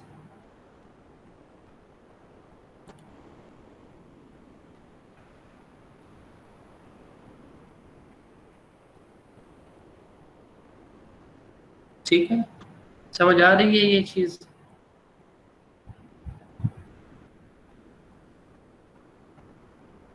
The reason for this anomalous result is that the tests were done at low hydraulic rates, at which the plastic packing was not completely wetted. ठीक है, अब ये देखिए, plastic pasting was not completed wetted, यानी plastic packing जो उन्होंने testing के दौरान किया है वो पास्ट में है, वो पास्ट टेंस में है, लेकिन उसका जो अपना व्यू है वो यहाँ पे है। The reason for this anomalous result, ठीक है, is that the test were done, ठीक है। तो ये रीजन फॉर दिस इज, यहाँ पे इन्होंने प्रेजेंट टेंस यूज किया है, ठीक है। तो यानी जब भी आप अपने कमेंट्स देंगे, अपने व्यू पॉइंट देंगे, तो उनमें आप प्रेजेंट टेंस यूज करें, ठीक। ये प्रेजेंट टेंस के कुछ 4 जगह मैंने बता दिए। एक है जब आप थीसिस का स्टार्ट करते हैं या किसी चैप्टर का या किसी सेक्शन का, तो उसमें। दूसरा जब कोई जनरली एक्सेप्टेड बात हो, ठीक है, तो उसमें। तीसरा जब आप किसी चीज़ पे ज़्यादा स्ट्रेस देते हैं तो उसमें भी प्रेजेंट टेंस यूज हो सकता है। और लास्ट वन, जब आप अपने एक्सप्लेनेशन, अपने कमेंट्स इंक्लूड करते हैं किसी पुराने रिसर्च के साथ, तो वो भी आप प्रेजेंट टेंस में दे सकते हैं, ठीक है।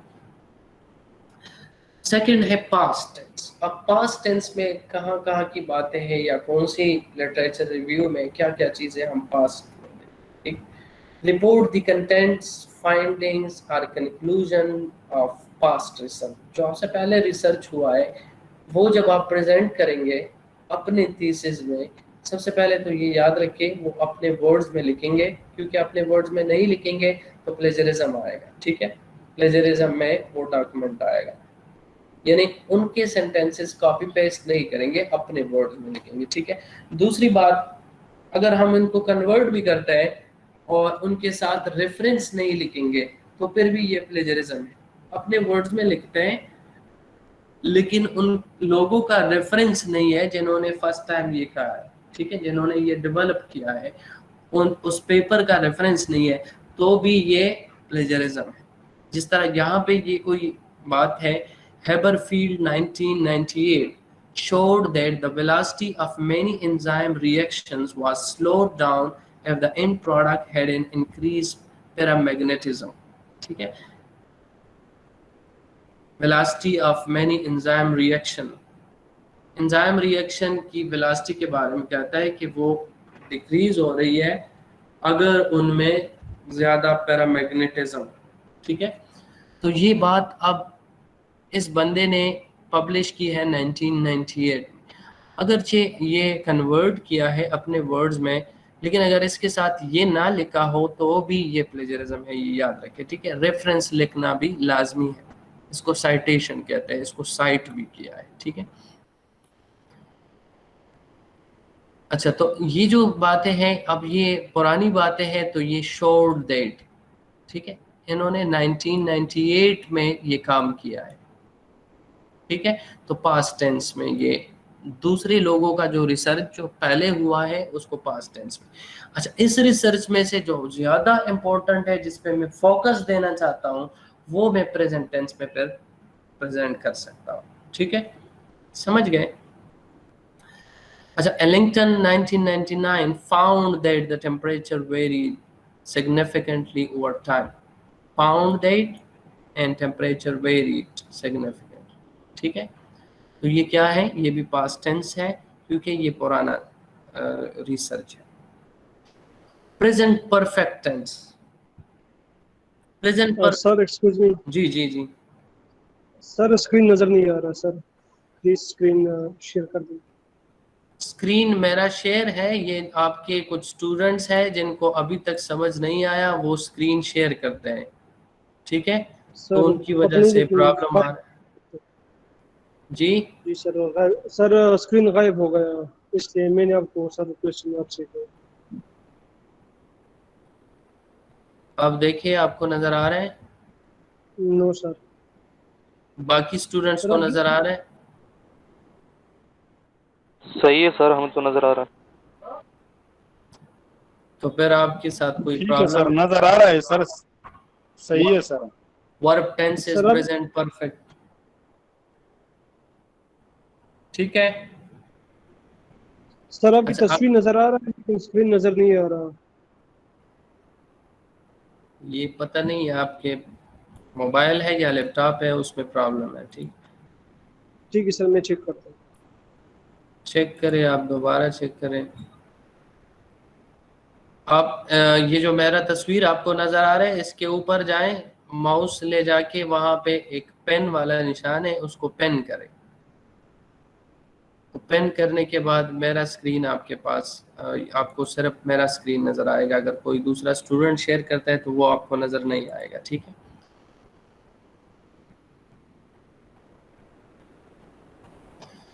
अच्छा, प्रेजेंट परफेक्ट टेंस कहाँ पे यूज करते हैं? In citations where the focus is on the research area of several authors.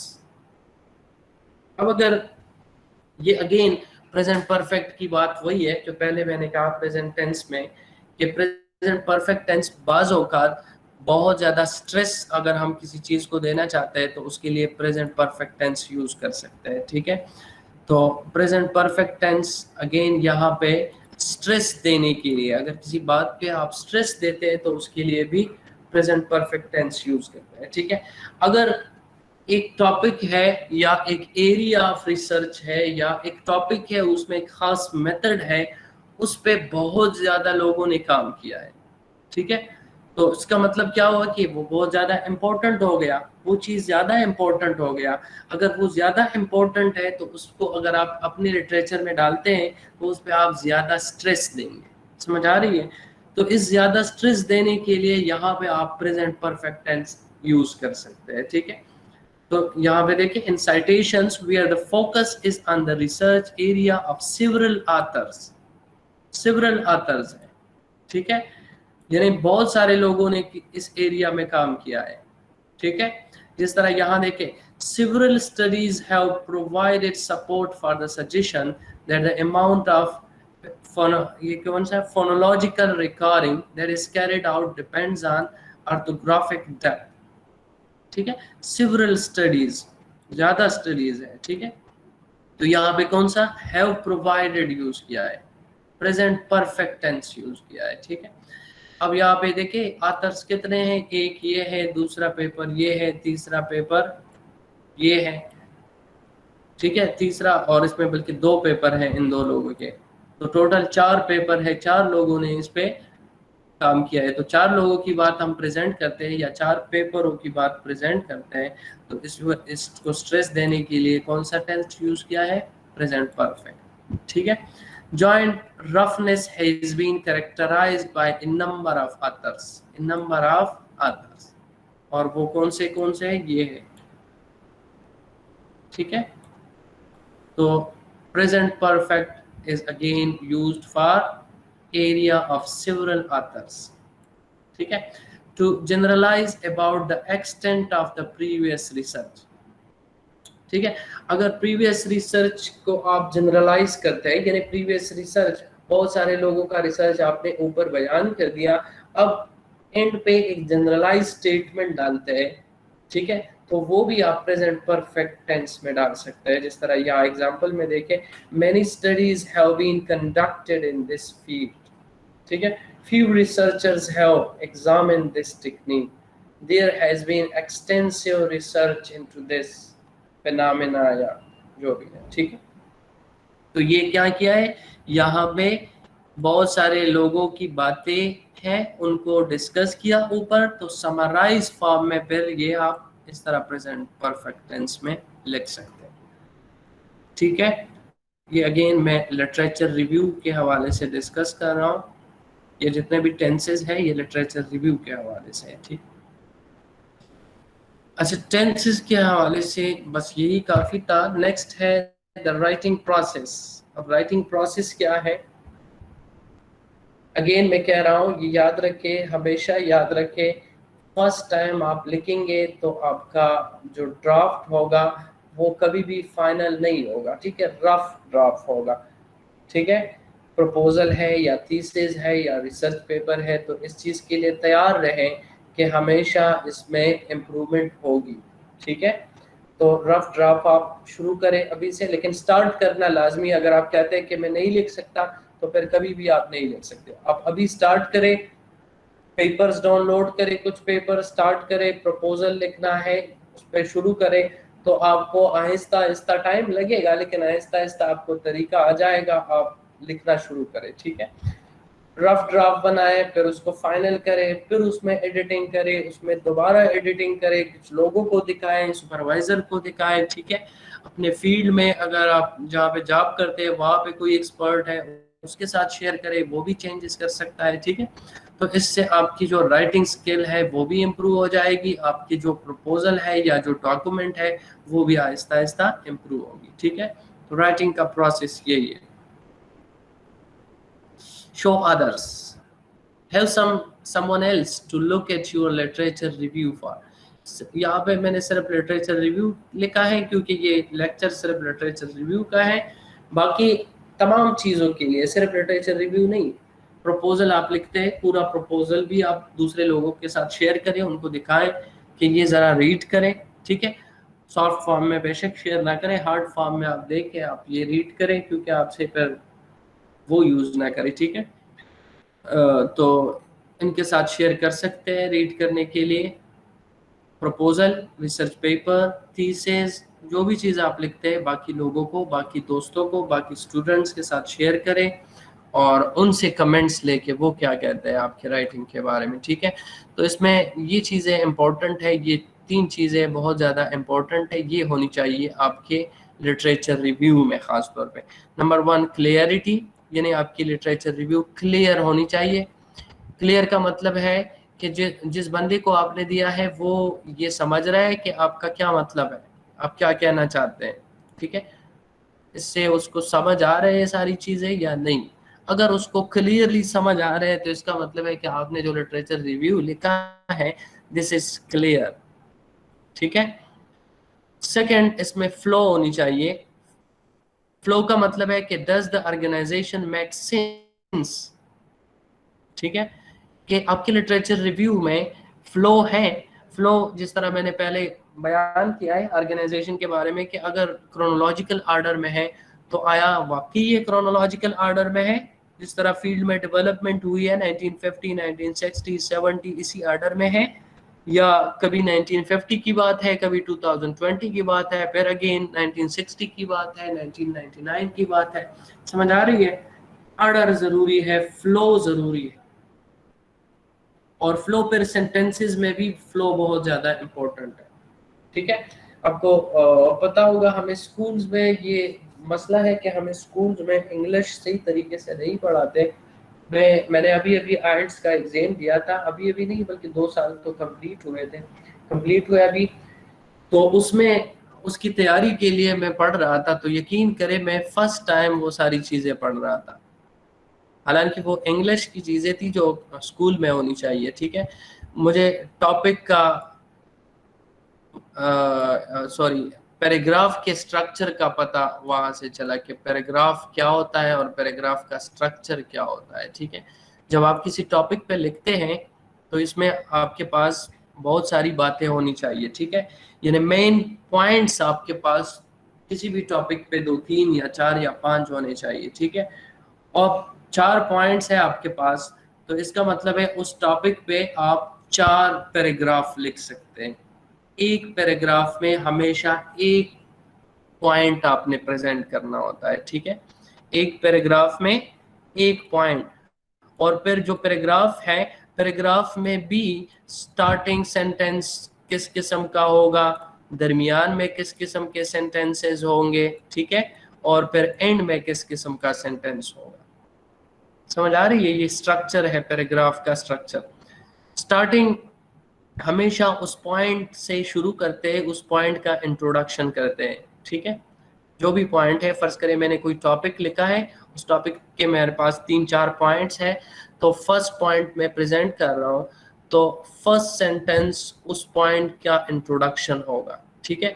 फिर उसके साथ कुछ सपोर्टिंग आइडिया, सपोर्टिंग सेंटेंसेस होंगे। फर्स्ट सेंटेंस उस पॉइंट का इंट्रोडक्शन, फिर दूसरा सेंटेंस सपोर्टिंग स्टेटमेंट, फिर सपोर्टिंग स्टेटमेंट के साथ एग्जाम्पल, ठीक है, फिर सपोर्टिंग स्टेटमेंट, फिर दूसरा एग्जाम्पल, और फिर कंक्लूडिंग सेंटेंस, ठीक है। तो इससे ये पैराग्राफ कंप्लीट हो जाएगा, एक पैराग्राफ एक पॉइंट का। फिर इसी तरह दूसरा पैराग्राफ दूसरे पॉइंट का, फिर तीसरा पैराग्राफ तीसरे पॉइंट का, और फिर at the end summary of all these 3 paragraph. समझ आ रही है? तो इसमें अब यहाँ पे जो समरी होती है, कंक्लूडिंग सेंटेंस होता है, ये कंक्लूडिंग सेंटेंस इस तरह लिखते हैं कि इसका ऑटोमेटिकली लिंक बनता है दूसरे पैराग्राफ के साथ, ठीक है। फिर दूसरे पैराग्राफ का स्टार्ट इस तरह होता है कि इसका लिंक होना चाहिए फर्स्ट पैराग्राफ के साथ। फिर दूसरे पैराग्राफ का एंडिंग इस तरह होनी चाहिए कि इसका लिंक इसके साथ। तो इससे कंटिन्यूटी और फ्लो आ जाती है। आपके जितने भी राइटिंग है उसमें ये कंटिन्यूटी और फ्लो बहुत ज़्यादा ज़रूरी है, ख़ास तौर पे रिसर्च पेपर में ये बहुत ज़्यादा इम्पोर्टेंट है, ठीक है। थर्ड चीज़ जो आपके लिटरेचर रिव्यू में है वो होना चाहिए कंप्लीटनेस, कि आपका लिटरेचर रिव्यू कंप्लीट होना चाहिए, ठीक है। कंप्लीट का मतलब है कि उसमें आप कुछ चीज़ें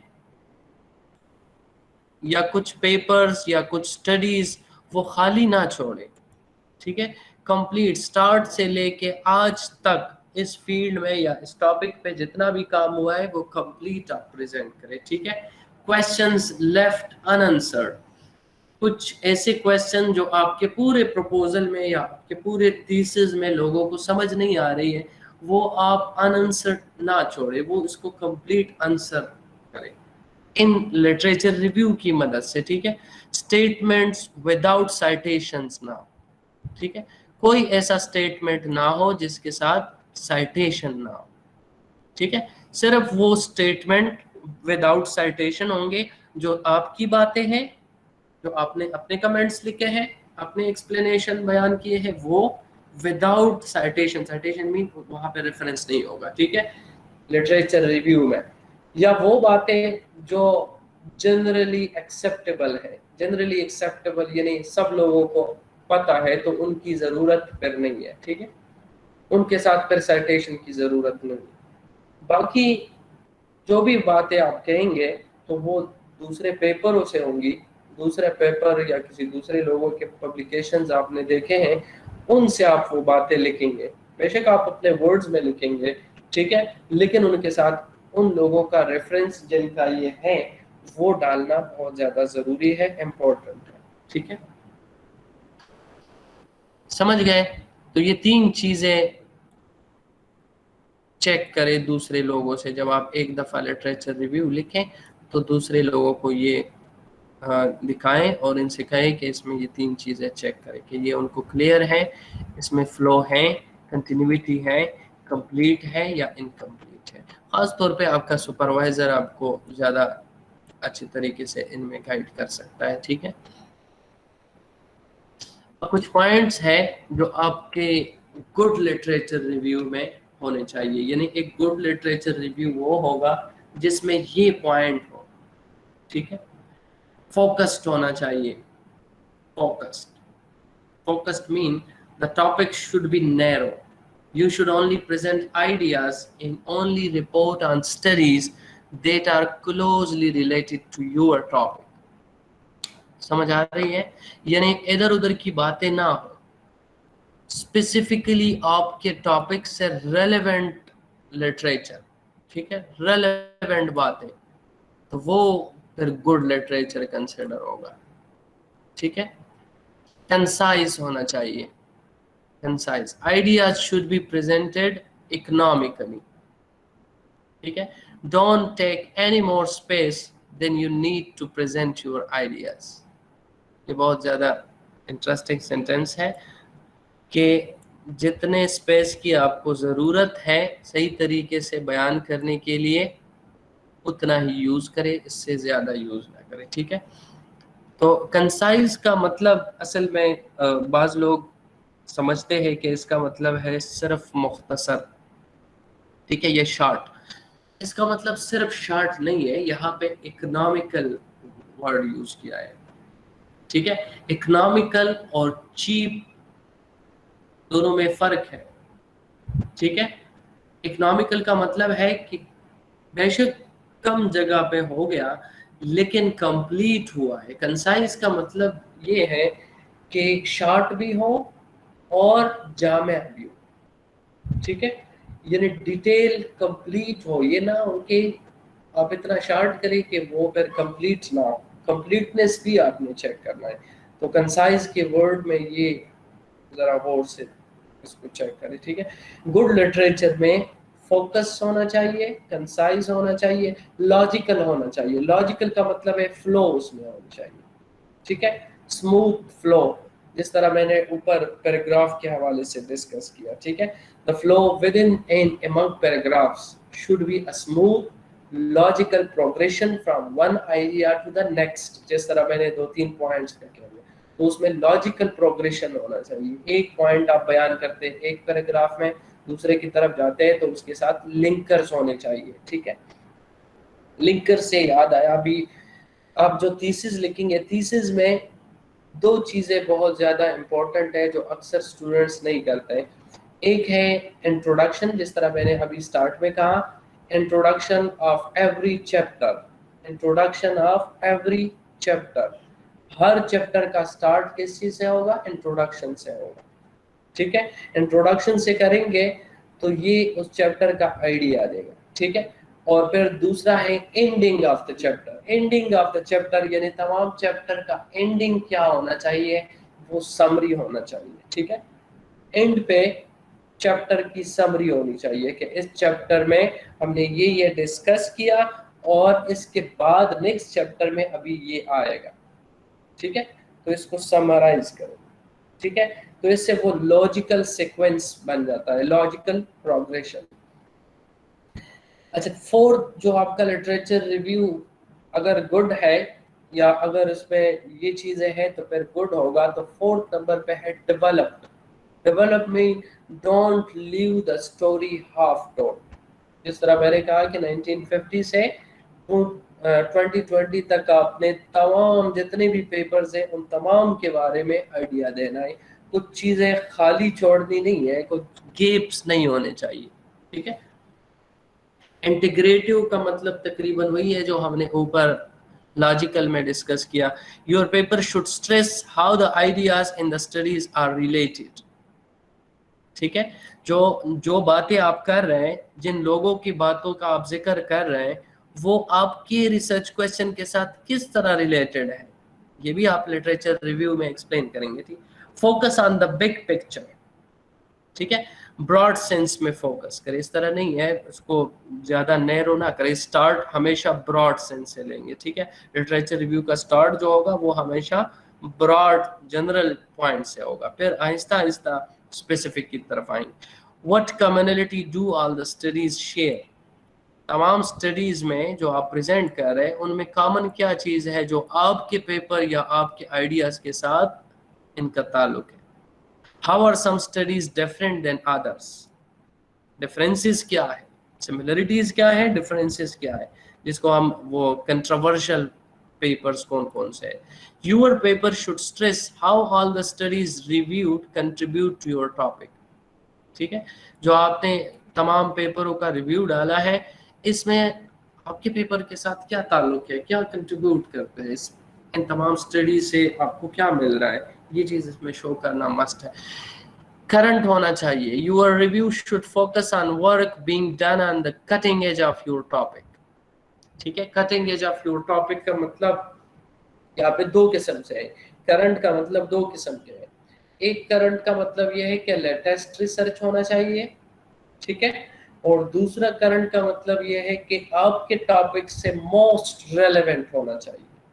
ठीक है, बहुत ज्यादा जो आपके टॉपिक के साथ रेलेवेंट है वो चीजें होनी चाहिए। तो अगर ये खासियतें, ये खसूसियात आपके लिटरेचर रिव्यू में मौजूद हैं तो फिर इस किस्म के लिटरेचर रिव्यू को क्या कहते हैं? Good literature review. ठीक है, पिटफॉल्स क्या है जो अमूमन हम करते हैं? Number 1, vagueness due to too much और इनअप्रोप्रिएट जनरलाइजेशंस। ठीक है, बाज़ औक़ात कुछ चीज़ें क्लियर नहीं होती लिटरेचर रिव्यू में, चीज़ें क्लियर नहीं है। क्यों क्लियर नहीं है? क्योंकि हमने या तो बहुत ज़्यादा डाला हुआ है, बहुत ज़्यादा लिटरेचर रिव्यू है, या उसमें बहुत ज़्यादा इनअप्रोप्रिएट चीज़ें हैं, बहुत ज़्यादा जनरल है जो हमारे टॉपिक से इनका ताल्लुक नहीं है। सिर्फ ट्रांसपोर्टेशन फील्ड है और उस ट्रांसपोर्टेशन फील्ड में जो भी पेपर मुझे मिल रहा है वो तमाम के तमाम पेपर का डेटा उसमें डाल रहे हैं लिटरेचर रिव्यू। समझ आ रही है? लिमिटेड रेंज है। अगर रेंज लिमिटेड है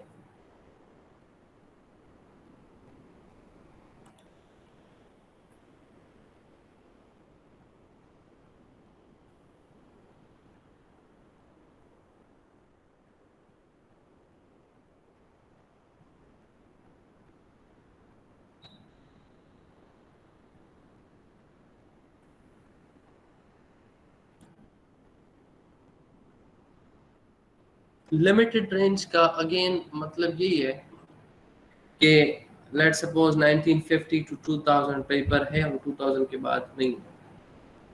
ठीक है, इनसफिशिएंट इंफॉर्मेशन आपने प्रेजेंट किया है लेकिन वो इनसफिशिएंट है। ठीक है, insufficient to understand, irrelevant material अगर इररेलेवेंट है। ओमिशन ऑफ कंट्रास्टिंग व्यू, अगर कंट्रास्टिंग व्यू नहीं है तो भी ये गलती कंसिडर होती है। ठीक है, तो लिटरेचर रिव्यू में कंट्रास्टिंग व्यू भी प्रेजेंट करें। ओमिशन ऑफ रीसेंट वर्क, अगर रीसेंट वर्क नहीं है तो लिटरेचर रिव्यू इनकम्प्लीट। ठीक है, common errors in reviewing literature, commonly जो हम गलतियां करते हैं वो क्यों करते हैं और किस तरह की गलतियां हैं? Hurrying through review to get started could mean that you will miss something that will improve your research. ठीक है, ये याद रखे, बाज़ औक़ात स्टूडेंट्स बहुत ज़्यादा जल्दी में होते हैं कि हमने कोर्स वर्क कंप्लीट कर दिया और बस सर मुझे टॉपिक दो और उस पर मैं रिसर्च अभी शुरू करता हूँ। तो रिसर्च अगेन मैं कह रहा हूँ इस तरह नहीं है कि आप इतने जल्दी में, अभी जो कि आपका 3rd या 2nd सेमेस्टर है, ये रिसर्च मेथोडोलॉजी का सब्जेक्ट इसीलिए इस सेमेस्टर में है कि अभी से आप स्टार्ट करें, आप पेपर पढ़ना शुरू करें। ठीक है, आहिस्ता आहिस्ता कुछ लिखना शुरू करें, तो जब ये सेमेस्टर ख़त्म होगा तो वहाँ तक आपका कुछ आइडिया बना होगा, कुछ लिटरेचर आपने स्टडी किया होगा। ठीक है, लिटरेचर पढ़ना बहुत ज़्यादा इम्पोर्टेंट है, उसमें आप जल्दी नहीं कर सकते। Relying too heavily upon secondary sources. ठीक है, फर्स्ट ये है कि हम जल्दी करते हैं, जल्दी की वजह से बहुत सारी चीज़ें स्किप करते हैं और वो सारी चीज़ें फिर बाद में हमें पता चलता है कि अगर वो हमने इंक्लूड किए होते तो इससे मेरा रिसर्च और भी अच्छा होता। ठीक है, समझ गए?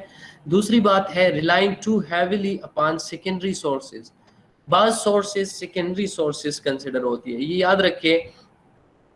किसी भी रिसर्च के लिए सबसे इम्पोर्टेंट चीज़ जो जिसकी वेटेज बहुत ज़्यादा है वो क्या चीज़ है? वो जर्नल पेपर है।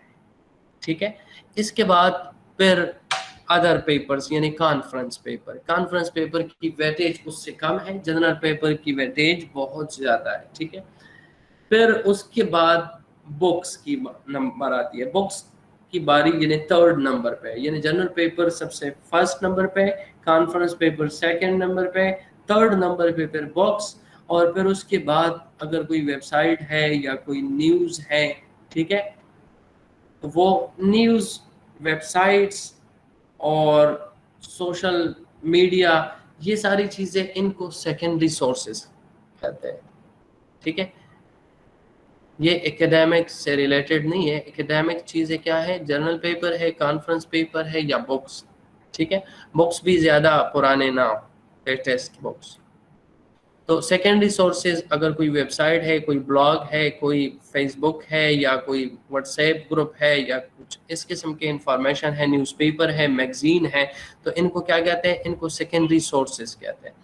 तो यानी आप लिटरेचर रिव्यू में सेकेंडरी सोर्सेज अगर बहुत ज़्यादा उनका डेटा यूज़ करेंगे तो फिर आपका लिटरेचर रिव्यू जो है ये अच्छा कंसिडर नहीं होगा।